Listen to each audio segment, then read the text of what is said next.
মানে একটা চিঠি আসছে যেটা হলো আপনাদের আমাদের এই যে গজালি এবং এই যে আমখলার এই যে সংযোগ সড়কের যে ব্রিজ, এটার একটা চিঠি এসেছে আর মানে সম্ভাব্যতা যাচাই করার জন্য যে আসলে এখানে কিভাবে কত মিটার হবে বা এখানে মাটির কি অবস্থা, এটার সাথে আরো আনুষঙ্গিক আছে। আসলে আমাদের এখানে ইঞ্জিনিয়ার সাহেব আছে, উনি বলতে পারবে যে বিস্তারিত কি কি বিবেচনা করা হয়।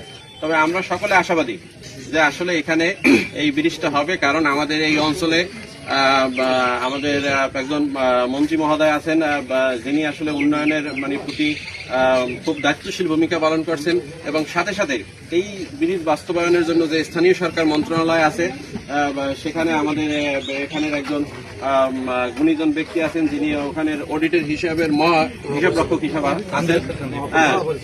উনি মন্ত্রী মহোদয়ের সর্বোচ্চ চেষ্টায় উনিও সহযোগিতা করবেন, এবং আমাদের এই সাবেক চেয়ারম্যান সাহেবেরা আছেন, বিশেষ করে জাহাঙ্গীর ভাই, সেও এই বিষয়ে মানে আশা করি যে চেষ্টা করবেন, কারণ ওই যে যিনি মন্ত্রণালয়ে আছেন উনি ওনার আত্মীয়।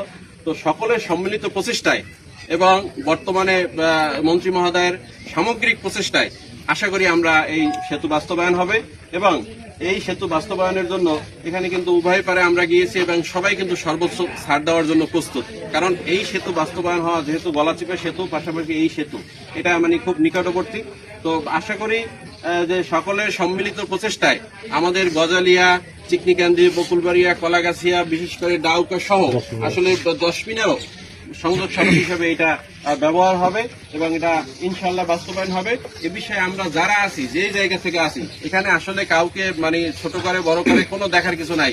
যেই জায়গা থেকে আসি যদি আমরা সম্মিলিত প্রচেষ্টা করি, ইনশাল্লাহ এই ব্রিজ বাস্তবায়ন হবে। সকলে দোয়া করবেন যাতে এই ব্রিজ বাস্তবায়ন হয়, অন্তত নামাজ পড়েও দোয়া করলে আল্লাহ কবুল করে যে আসলে মানে কি বলে যে এই জিনিস তাদের দ্রুত বাস্তবায়ন হয়। সকলে ভালো থাকবেন। এ পর্যায়ে আপনাদের